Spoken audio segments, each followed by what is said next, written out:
Hai hai hai, selamat datang di kelas Bahasa Indonesia. Mari kita bahas soal bersama Bu Fauzia. Soal kali ini adalah soal kelas 10. Apa saja ya yang akan kita bahas? Yuk simak baik-baik. Pertama, soal teks laporan hasil observasi. Dengan 4 indikator, yang pertama itu mengidentifikasi informasi dalam teks. Yang kedua, menelaah ketepatan penggunaan kaidah kebahasaan dalam teks. Yang ketiga, mengaplikasikan pemahaman struktur teks. Dan yang terakhir, menyusun daftar pustaka sesuai dengan teknik penulisan APA dan CMS. Kita bahas indikator pertama mengenai mengidentifikasi informasi dalam teks. Nah, salah satu bentuk mengidentifikasi informasi itu adalah menemukan ide pokok ya. Ini bisa kita lihat dari pertanyaannya. Oh iya, kamu pasti sebenarnya sudah familiar ya bahwa ketika ada soal yang berupa bacaan atau teks, sebaiknya kamu baca dulu perintah soalnya atau apa yang ditanyakan dari soal itu supaya kamu memiliki tujuan yang jelas ketika membaca. Nah, sekarang pertanyaannya adalah ide pokok. Sebenarnya kamu harus memahami dulu teori ide pokok ya. Namun sebelum itu, sebelum penjelasan lebih lanjut, coba kita baca dulu soalnya. Tonggeret. Tonggeret mampu menghasilkan suara nyaring lantaran memiliki timbal yang terdapat dalam perut. Organ itu berupa membran yang dilengkapi dengan otot penggerak. Ketika otot-otot itu digerakkan, membran akan bergetar. Getaran itulah yang menghasilkan suara. Suara itu dapat semakin keras karena perut tonggeret memiliki rongga udara yang berfungsi seperti amplifier. Rongga itu memperkuat suara yang dihasilkan oleh getaran timbal. Nah, paragraf ini membicarakan apa? Sebenarnya pertanyaan ide pokok itu sesederhana itu. Dia membicarakan apa sih? Apakah dia membicarakan otot-otot penggerak tonggeret? Apakah dia membicarakan yang B, getaran timbal penghasil suara tonggeret? Apakah dia membicarakan mengenai suara nyaring di perut tonggeret? Kemudian yang D, amplifier suara tonggeret. Atau yang E, rongga udara dalam tonggeret. Nah, ingat ya, kita itu kalau berbicara tentang ide pokok fokus kepada yang awal-awal ini nih. Nah, ini ya, awal ini. Dan ingat, sebelum kita masuk ke teori mengenai jenis paragraf ya, kita lihat dulu. Nah, teks ini tuh ada tidak membicarakan ini? Nah, kalau ada semua Bu, ada nih otot-otot dibicarakan dalam 2 kalimat. Getaran timbal dibicarakan beberapa kalimat. Suara nyaring juga dibicarakan Bu ini. Kemudian amplifier juga sering Bu disebut gitu misalnya. Atau rongga udara juga ada nih gitu. Nah, namun mana yang menjadi inti ya? Ide pokok itu adalah inti pembicaraan. Bagaimana cara mengetahuinya? Nah, yuk kita simak dulu ya. Atau kamu sudah punya jawaban nih sebenarnya apa?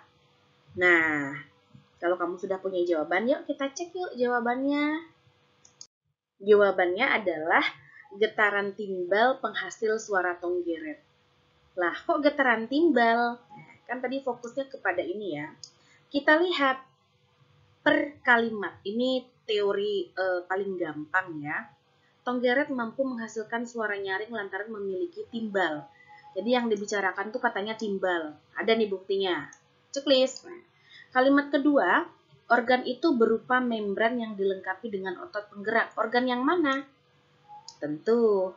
Apakah dia merujuk ke sini? Iya. Berarti yang dibicarakan timbal lagi ya. Jadi timbal itu bentuknya otot-otot penggerak. Nah, ketika otot itu digerakkan, artinya ya ketika bentuk timbal itu loh, membran akan bergetar. Kata dia gitu responnya. Jadi ini masih membicarakan bagaimana cara timbal itu bekerja ya. Gerakan itulah yang menghasilkan suara. Nah, jadi masih membicarakan tentang bagaimana si timbal ini menghasilkan suara, bukan? Nah, kita lihat lagi, suara itu dapat semakin keras karena perut tonggeret memiliki rongga udara. Kata dia, baru suara itu dapat dia mendukung ya, bahwa ketika dia sudah menghasilkan suara, kata dia, karena perut Tonggeret itu memiliki rongga udara, ya udah, makanya suaranya akan semakin keras. Nah, rongga itu memperkuat suara yang dihasilkan oleh getaran timbal. Artinya di sini dia membicarakan getaran timbal semua. Getaran timbal sebagai penghasil suara Tonggeret. Itu paling gampang ya. Cara yang pertama adalah seperti tadi, mengecek bahwa seluruh kalimat ini membicarakan tentang satu pilihan jawabanmu itu. Tapi ada teori yang lebih terstruktur nih. Caranya adalah, kan yang ditanya ide pokok ya. Ada jenis paragraf itu berdasarkan ide pokok atau berdasarkan letak kalimat utama ya. Kenapa yang kita bahas kalimat utama? Karena di dalam kalimat utama itu biasanya mengandung ide pokok. Sedangkan di dalam kalimat penjelas mengandung ide penjelas. Nah, seperti itu.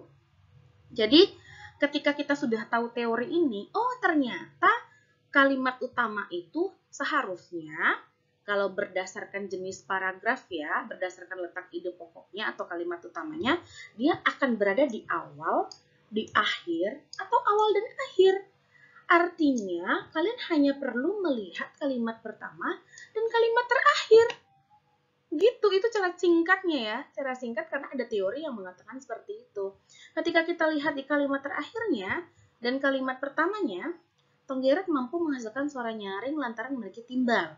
Di sini rongga itu memperkuat suara yang dihasilkan oleh getaran timbal. Artinya memang dibicarakan itu adalah getaran timbal. Tapi getaran timbal ini untuk apa dibicarakan? Gitu kan, baru kita koreksi lagi jawaban kita. Jika ada A, B, C, D yang sama, kalau dia membicarakan sama-sama getaran timbal gitu.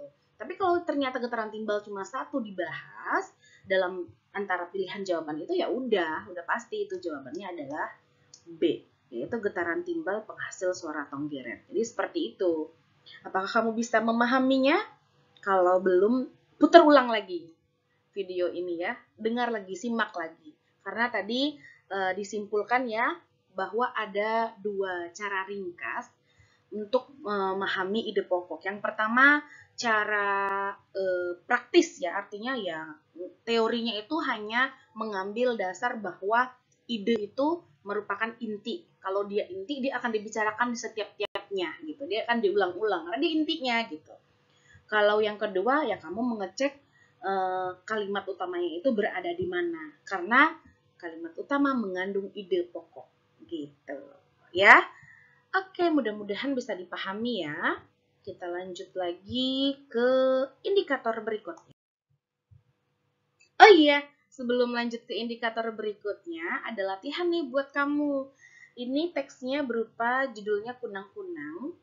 Ya, kunang-kunang hidup di tempat lembab seperti rawa-rawa, hutan bakau, dan daerah yang dipenuhi pepohonan. Kunang-kunang juga ditemukan pada daerah pekuburan yang tanahnya relatif gembur dan tidak banyak terganggu oleh aktivitas manusia. Kunang-kunang bertelur saat hari gelap. Telurnya yang berjumlah antara 100 hingga 500 butir diletakkan di tanah, ranting rumput, di tempat berlumut atau di bawah dedaunan. Nah, kira-kira ide pokoknya apa nih? Nah, kasih tahu nggak ya? Kayaknya kalian cari sendiri dulu ya. Mudah-mudahan bisa menjawabnya dengan baik. Nanti kita spill kunci jawabannya, oke? Kalau videonya nembus berapa view nih, kita spill jawabannya. Udah nanti deh pokoknya ya. Oke, kita lanjut ke indikator kedua, menelaah ketepatan penggunaan kaidah kebahasaan dalam teks ya. Ingat ini adalah teks LHO. Jadi kita fokus pada kaidah kebahasaan teks LHO ya. Sama seperti tadi, kalau berbicara tentang teks, ya kamu sebaiknya membaca perintah soal dulu. Karena teksnya panjang, ternyata yang ditanyakan hal yang sederhana kan buang-buang waktu ya baca teksnya ya. Karena tujuan kita membaca dalam ujian itu tentu mencari jawaban, gitu ya. Di yang terdapat pada kalimat kedua, menunjukkan fungsi kata sebagai. Nah, ini seperti yang Ibu katakan tadi, kalau udah keterlanjur baca panjang-panjang padahal yang ditanya cuma ini, buang-buang waktu bukan? Maka baca perintah soalnya dulu. Di yang terdapat pada kalimat kedua. Mana kalimat kedua ya? Kalimat itu ditandai oleh awalan yang berhuruf kapital dan diakhiri oleh tanda baca akhir ya, biasanya titik ataupun seru atau tanda tanya gitu ya, intonasi final ya. Kemudian berarti kalimat keduanya di sini nih, bunyi tonggeret ramai terdengar di penghujung musim hujan alias saat cuaca musim panas. Udah, kita fokus ke sini. Di yang ditanya yang mana? Berarti ini ya, di penghujung. Ayo, udah tahu kan jawabannya apa? Yuk, kita cek jawabannya. Ya, dia merupakan kata depan. Siapa yang benar tadi jawabannya? Kita lihat ya, di penghujung. Kata depan itu memiliki nama lain preposisi. Kata depan adalah memiliki posisi di depan sebelum kata benda, kata kerja, dan kata keterangan lainnya. Kata depan memiliki banyak sekali fungsi, menyatakan tempat, ya, menyatakan arah, asal, tujuan, kemudian perbandingan, sebab akibat, dan lain sebagainya. Dan kata depan itu memiliki istilah lain, itu preposisi ya. Jadi kalau kamu mendengar kata preposisi, yaitu kata depan maksudnya. Ada yang dasar, artinya ini belum ternodai, ya, belum tercampur ya dengan imbuhan atau dengan sisipan gitu ya. Seperti dari, di, ke, oleh, pada, sejak, dan lain-lain. Kemudian ada juga preposisi gabungan, itu udah digabung ya, ada ke, campur pada, jadi kepada, udah bercampur. Ada dari dengan pada, daripada. Oleh, karena, itu, nah udah bercampur. Itu adalah preposisi gabungan. Nah, kata depan itu memiliki aturan, ya, karena dia menunjukkan suatu biasanya tempat, arah, asal, tujuan tadi, maka dia itu harus dipisah. Karena kalau yang disambung apa? Apa kalau disambung? Disambung itu adalah imbuhan. Dan di sebagai imbuhan akan membentuk apa? Kata kerja. Oke, mudah-mudahan bisa dipahami ya. Kalau nggak bisa dipahami, lagi-lagi kamu playback atau putar ulang aja, kamu dengar lagi saja ya. Kita lanjut ya. Oke, lagi-lagi ternyata kita ada latihan nih. Nah, kamu baca sendiri ya. Ini silakan ditahan dulu videonya. Kamu coba jawab. Nanti boleh deh ya kamu cantumkan jawabanmu di kolom komentar. Nanti kita diskusi ya. Nanti jawabannya dibalas di kolom komentar aja kali ya. Kita lanjut ke indikator berikutnya. Mengaplikasikan pemahaman struktur teks. Oke, berbicara tentang teks tidak akan terlepas dari yang namanya struktur ya. Mudah-mudahan kamu sebelum menjawab soal ini sudah memahami teori struktur teks LHO. Coba apa saja teorinya? Strukturnya ada berapa? Ada 3. Betul. Ada apa saja? Ada pernyataan umum. Kemudian apa lagi? Deskripsi bagian. Ada apa lagi? Deskripsi manfaat. Bu, bukannya definisi umum? Iya, definisi umum, istilah lainnya ada juga yang menyebutnya sebagai pernyataan umum. Istilah boleh berbeda, tapi tujuannya tetap sama. Oke? Baik. Lagi-lagi teks ya. Tapi sebenarnya kamu itu bisa menggunakan kata-kata kunci seperti tadi loh. Ketika berbicara ide pokok apa tadi? Kemudian ketika berbicara kebahasaan apa tadi? Jadi teks yang panjang itu hanya sebagai penghias ya. Bener gak sih? Ya kadang penghias, ya kadang kamu harus baca. Ya itulah hidup ya. Oh bukan, itulah soal bahasa Indonesia. Baik. Kita lihat ke perintah soalnya, katanya apa? Ya, paragraf di atas menempati struktur teks laporan. Kamu harus tahu nih, yang pernyataan umum ini isinya apa, deskripsi bagian apa, deskripsi manfaat apa, tesis. Ya, tadi udah dibocorkan ya, bahwa struktur dari teks LHO itu yang 3 ini, yang ini bukan. Ya, udah tahu dong jawabannya antara ketiga ini, gitu. Baik, kita coba lihat apa sih yang dibicarakan? Nah, kalau bertanya struktur apa sih yang dibicarakan? Yuk baca. Secara alami, pantai berfungsi sebagai pertahanan alami atau natural coastal defense. terhadap hempasan gelombang. Akumulasi sedimen di pantai menyerap dan memantulkan energi yang berasal dari gelombang. Apabila seluruh energi gelombang terserap, pantai dalam kondisi seimbang. Sebaliknya, jika pantai berada pada kondisi tidak seimbang, muncul proses erosi dan akresi. Pantai yang selanjutnya menyebabkan kerusakan garis pantai. Aduh, ini kalau berbicara tentang fungsi, kira-kira strukturnya masuk kemana ya? Nah, pasti udah pada tahu dong. Yuk, yap, dia adalah deskripsi manfaat. Deskripsi manfaat menjelaskan manfaat objek yang diobservasi baik bagi manusia ataupun bagi alam secara umum. Nah, apa sih kalimat-kalimat yang menunjukkan bahwa benar teks ini keseluruhannya adalah berbicara tentang manfaat? Kata kuncinya adalah pantai berfungsi sebagai pertahanan alami. Berarti dia membicarakan tentang manfaat pantai itu sendiri, bukan? Ada akumulasi sedimen di pantai, menyerap dan memantulkan energi yang berasal dari gelombang. Berarti masih berbicara tentang manfaat dari pantai. Dan ini adalah penjelasan lebih lanjut bagaimana pantai itu dapat bermanfaat secara optimal. Nah, jadi mengerti bukan mengenai deskripsi manfaat sebagai bagian dari struktur teks LHO.